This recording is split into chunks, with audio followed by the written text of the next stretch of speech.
hoje a CNBB está fazendo algo muito similar ao que aconteceu no México, com o desarmamento. Os mexicanos, católicos piedosos, sabendo que o México estava sendo atacado por leis, né, os deputados já não estavam conseguindo ter forças, estava tudo acontecendo dessa maneira, e os católicos se armaram em defesa dos padres, que já não podiam mais atender a confissão, não podiam celebrar a missa, os padres eram fuzilados de costas com algum general que entrasse a cavalo dentro da igreja, eles enforcavam crianças, uma em cada poste. Isso ocorreu no período de 1926 a 1929 no México, conhecido como a Guerra Cristera.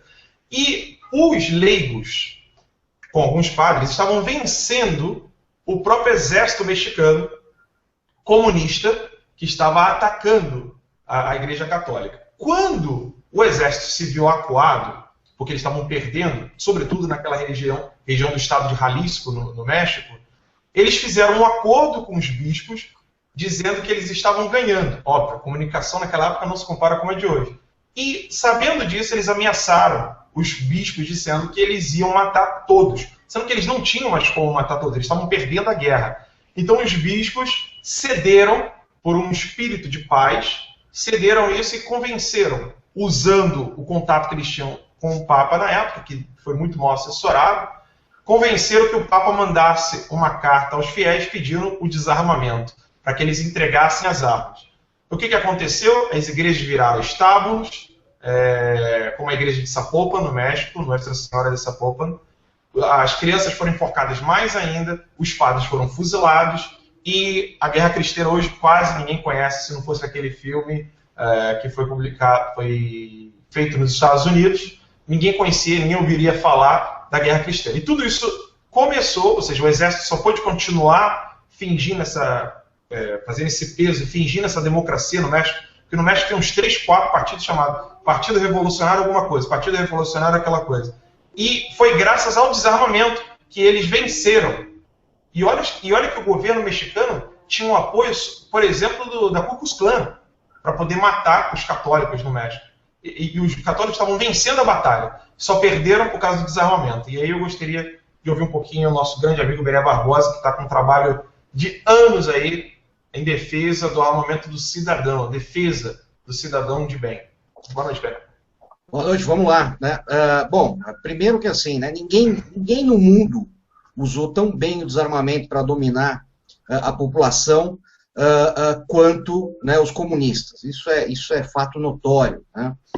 O único que chegou perto disso foi Adolf Hitler, né, que desarmou a Alemanha. Aliás, ele não desarmou a Alemanha, né, ele desarmou os judeus e as outras minorias para poder depois exterminá-los. Tanto é que a Alemanha nazista foi o primeiro país a realmente criar o registro nacional de armas de fogo. E a partir daí ele tinha o endereço, o nome e todas as armas que estavam em poder da população judia, e aí pôde confiscar tudo, e depois, na sequência, veio a Noite dos Cristais e começou o massacre que todo mundo conhece. Né? No comunismo, isso foi absolutamente comum. Né? Então, qual que era a ideia? Né? Diferente do que é hoje no Brasil, você tem, assim, a esquerda, de uma forma geral, ela é favorável ao desarmamento, né? Por 2 motivos básicos. Primeiro, pela questão simbólica, né? A pessoa, quando entrega a sua arma, ela está colocando a sua vida, o seu patrimônio, a segurança da sua família diretamente na mão do Estado. Né? Ela está dizendo, ó, está aqui minha arma, a partir de hoje é o Estado que vai ser o competente para cuidar de mim. Eu não tenho mais individualidade. Né? É o coletivo cuidando da minha própria vida. Essa é a questão simbólica. E nós temos a questão prática, que é você, para dominar, para você ter um regime totalitário, é óbvio que você tem que possuir o monopólio da força.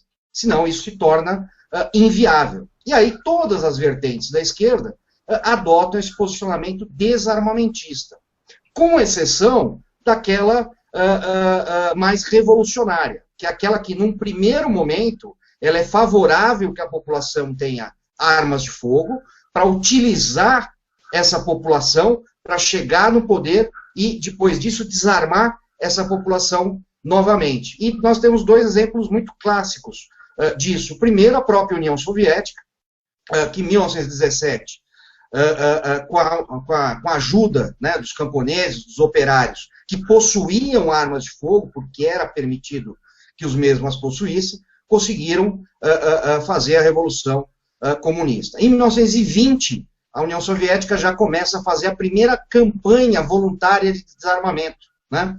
Então ele chama os seus cidadãos e diz, olha, a mãe Rússia está aqui para cuidar de vocês, então vocês não precisam mais de armas, vocês entreguem esse armamento para o governo. E assim foi feito, né? Uma grande parte entregou, caiu nesse conto do vigário, e logo depois começou o desarmamento coercitivo, óbvio, que né, todo mundo que entregou seu armamento, aí começaram a confiscar o armamento, todo mundo também sabe o resultado disso. O segundo exemplo, muito mais próximo daqui, né, foi Cuba, né? Então, quando as tropas de Fidel Castro, né, foram para a derradeira combate com as tropas do Fulgêncio em Havana, né, ele convocou todos os camponeses e pessoas que tivessem uma arma de fogo para lutar ao lado das tropas de Fidel. Só quem tivesse, porque eles não tinham armamento para distribuir, então se você não tinha armas, você não era útil naquele momento para a Revolução. Foram lá os camponeses, tomaram Havana, tomaram o poder. Na sequência, começa mais uma vez uma campanha, primeiramente, né, voluntária, dizendo, olha, agora o povo já está no poder, nós já vamos cuidar de vocês, então não há por que vocês terem armas, começaram também a recolher esse armamento, depois proibiram a posse de armas na mão da população. Então isso é muito mais do que óbvio, né, que quem é a favor do desarmamento é um totalitário, né? Não existe outra opção. A pessoa pode, quem está nos ouvindo, pode gostar ou não pode gostar de arma, pode querer ou pode não querer ter uma arma de fogo, isso não importa, né? O que importa é que nós vivemos um desarmamento absolutamente ideológico, né, com um único e exclusivo objetivo de colocar nas mãos do governo, nas mãos do Estado, o monopólio da força. Tanto é que, e aí essa questão de comunismo, de esquerda, de socialismo, o grande problema no Brasil é que muitas pessoas acreditam que nós temos partidos de direita, e pior ainda, né, que o PSDB é um partido de direita, como a gente muitas vezes ouve, o Olavo já cansou de falar sobre essa afirmação completamente absurda e proposital, né, exatamente para enganar. Tanto é que há pouquíssimo tempo, aliás, semana passada, né, a cúpula do PSDB na Câmara se uniu ao PT, tá, para impedir que deputados que eram contra o desarmamento do PSDB fizessem parte da comissão que vai analisar o projeto de lei que visa revogar o Estatuto do Desarmamento, né? Isso não foi surpresa nenhuma para mim, tanto é que quem começou o desarmamento no Brasil no período moderno, né, foi Fernando Henrique Cardoso. Em 2005, quando houve o referendo, Fernando Henrique Cardoso e Luiz Inácio Lula da Silva saíram literalmente de mãos dadas, né, favoráveis ao desarmamento, né?